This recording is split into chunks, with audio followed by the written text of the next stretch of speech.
राधे राधे मित्रों, आइए आज हम बात करते हैं कि गुरु यदि आपकी कुंडली के द्वादश यानी 12वें भाव में है तो गुरु कैसा परिणाम देंगे। देखिए, गुरु क्या है, द्वादश भाव क्या है, गुरु की दृष्टियां कौन कौन सी होती हैं, 5वीं 7वीं और 9वीं दृष्टि जब गुरु देख रहे होते हैं तो कुंडली में कैसा परिणाम देते हैं, कैसा प्रभाव देते हैं।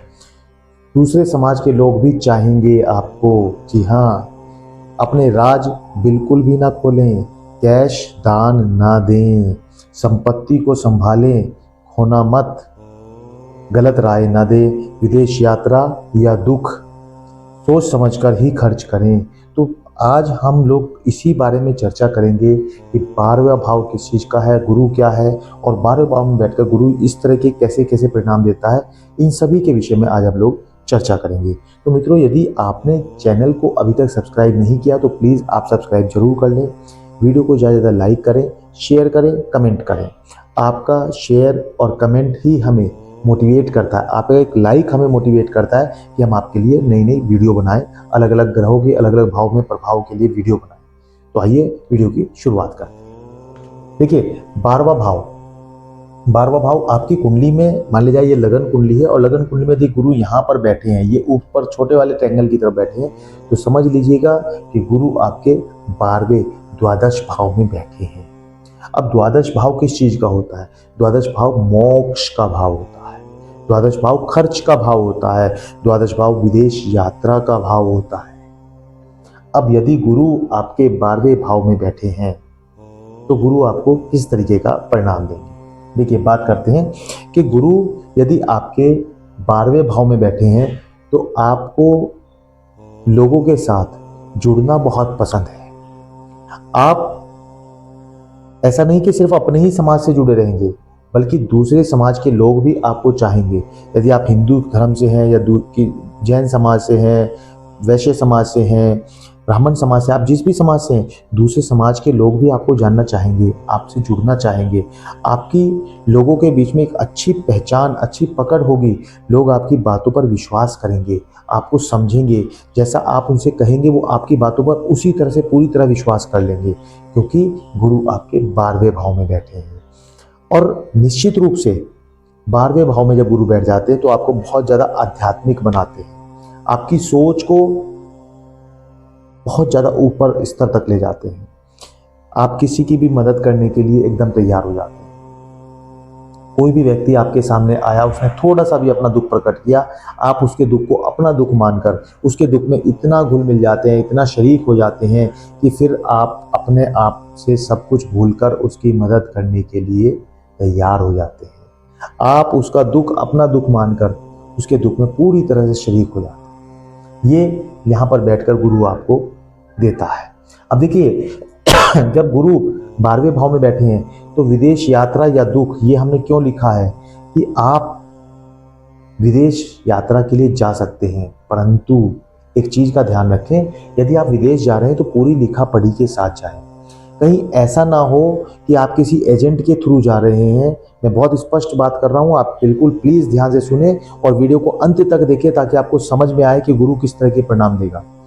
आप यदि किसी एजेंट के द्वारा विदेश जाने की तैयारी में हैं तो आप पहले पूरी तरह से पक्का कर लें, लिखा पढ़ी बहुत अच्छे से कर लें, सब चीज़ों को समझ लें। कहीं ऐसा ना हो यहाँ से आपको एजेंट बता कर ले जाए कि वहाँ पर आपको ये फ़ायदा होगा, हम ये करा देंगे और वो करा देंगे, और वो चीज़ें आपको नुकसानदायक साबित हो। या आपको ये लगे कि मैं यहाँ से बस विदेश तक पहुँच जाऊँ, वहाँ तो मेरे चाचा जी, ताया जी, मेरे मौसा जी, मेरे रिश्तेदार, मेरे परिवार वहाँ पर हैं और मुझे हेल्प कर देगा। नहीं, आपको समस्या का सामना करना पड़ेगा।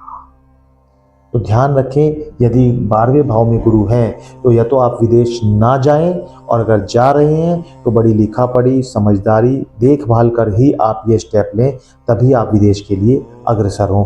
अन्यथा कोशिश करें कि विदेश आप ना जाएं, वरना आपको परेशानियों का सामना करना पड़ सकता है। अब देखिए, आप जब आपके 12वें भाव में गुरु हैं तो आप बहुत समझदार भी हैं, बुद्धिमान भी हैं, परंतु कई बार ऐसी चीजें आपके सामने आ जाती है कि आपकी बुद्धि सारी रखी की रखी रह जाती है। आप लोगों के सामने अपने सारे राज खोल देते हैं। आपके बहुत सारे राज हैं जिन्हें आप दिल में छुपा के रखते हैं, आप किसी को नहीं बताते, बहुत जल्दी तो बताते ही नहीं है, दिल के अंदर छुपा के रखते हैं। परंतु कई बार ऐसा होता है कि आप अचानक से ही उनके साथ इतना घुल मिल जाते हैं कि आप अपने राज खुद से ही सारे खोल देते हैं। आप शीशे की तरह बिल्कुल साफ हो जाते हैं। आप तो साधु हैं, साधु की प्रवृत्ति आपकी है, क्योंकि गुरु है। गुरु क्या है? गुरु ज्ञान है, प्रकाश है, उजाला है, बुद्धि है, गुरु रोशनी है।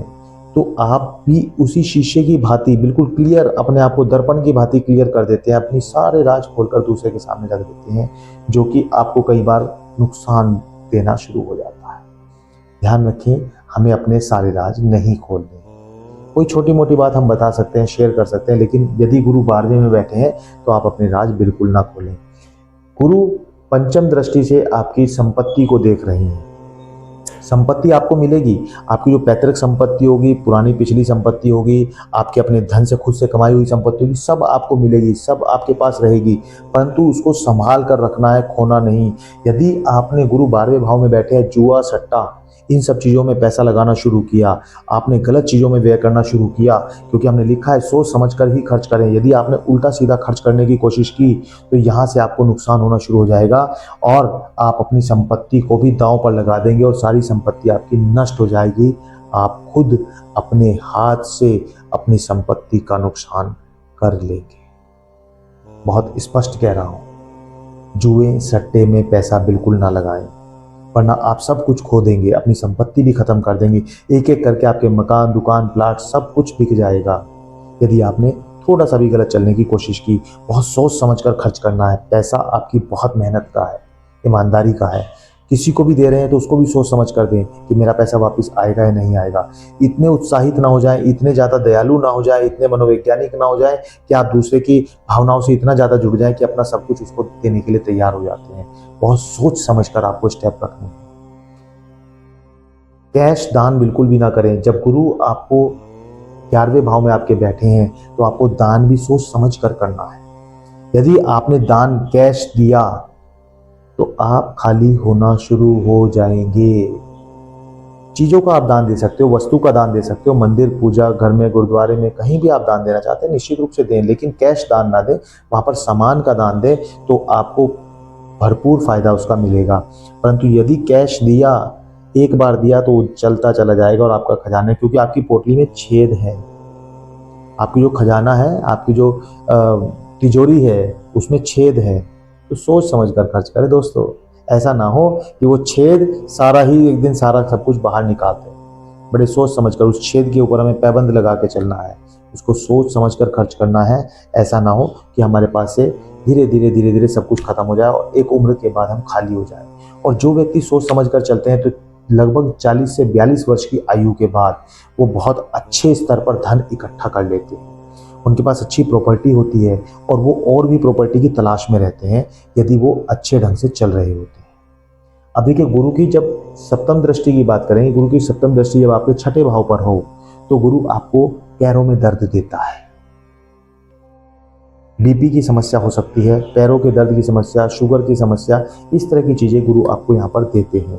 परंतु एक चीज़ का ध्यान रखें, आपका दुश्मन कुछ भी आपका नहीं बिगाड़ पाएगा। वो बहुत लाख प्रयास कर ले, आपको नुकसान पहुंचाने की कोशिश कर ले, पर आप निश्चिंत रहें, आप पूरी तरह से सेफ हैं, सेफ जोन में हैं। आप बिल्कुल बिंदास होकर कार्य करें, आपको कोई भी व्यक्ति नुकसान नहीं पहुंचा सकता, क्योंकि गुरु की सप्तम दृष्टि आपके 6ठे भाव पर है। तो निश्चित रूप से आप बिल्कुल बिंदास होकर कार्य करें, आगे बढ़ें, आपको कोई भी परेशानी नहीं आएगी। हाँ, यदि आपको जीवन में किसी भी कारणवश कुछ लोन या उधार कर्ज आपको लेना पड़ जाता है तो आप निश्चित होकर ले लीजिएगा। गुरु की दृष्टि है, वो आराम से आप उतार भी देंगे, परंतु पैसे को सही जगह लगाना है। ये ना हो पैसा तो आपने ले लिया और उस पैसे को लेने के बाद आपके मन में गलत विचार आ गए या आपने उस पैसे का मिसयूज कर लिया, तो निश्चित रूप से आपको परेशानी का सामना करना पड़ेगा। ये ध्यान रखें मित्रों, ठीक है। अब जब गुरु की 9वीं दृष्टि आपके 8वें भाव पर पड़ती है तो गुरु कहते हैं आप किसी को गलत राय ना दें।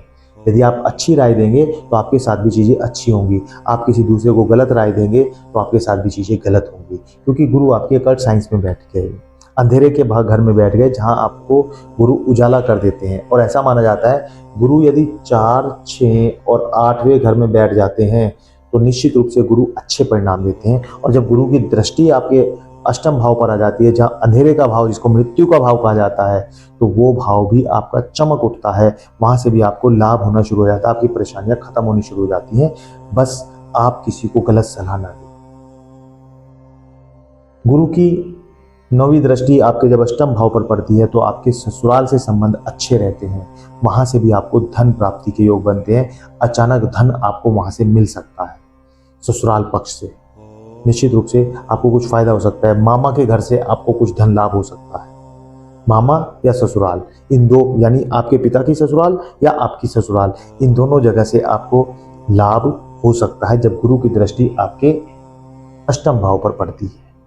तो मित्रों, गुरु आपकी कुंडली के किस भाव में बैठे हैं और किस तरीके का परिणाम दे रहे हैं, हमें कमेंट में जरूर बताएं। हमने गुरु के बारे में और भी 1 से लेकर 11 घर में गुरु अलग अलग कैसे बैठकर कैसे परिणाम देते हैं उनके ऊपर भी वीडियो बनाई हुई है। शनि के बारे में बनाई हुई है, राहु के बारे में बनाई हुई है, अन्य और ग्रहों के, मंगल के बारे में बनाई हुई है, सूर्य के बारे में। आप उन वीडियोज को भी देखें, उनको भी सुने और आपकी कुंडली में कौन सा ग्रह कहाँ बैठा है उसके अकॉर्डिंग अपनी प्रिडिक्शन खुद से करें, खुद से समझें कि आपको कौन सा ग्रह कहाँ बैठकर कैसे परिणाम देता है। वीडियो आपको कैसी लगी, आपसे कितना कोरिलेट करती है, कितने % आपसे जुड़ी है, हमें कमेंट में जरूर बताएं। वीडियो को ज़्यादा से ज़्यादा लाइक करें, शेयर करें, कमेंट करें और चैनल को यदि आपने अभी तक सब्सक्राइब नहीं किया तो प्लीज़ सब्सक्राइब कर ले, यही हमारे लिए मोटिवेशन होता है। धन्यवाद। राधे राधे।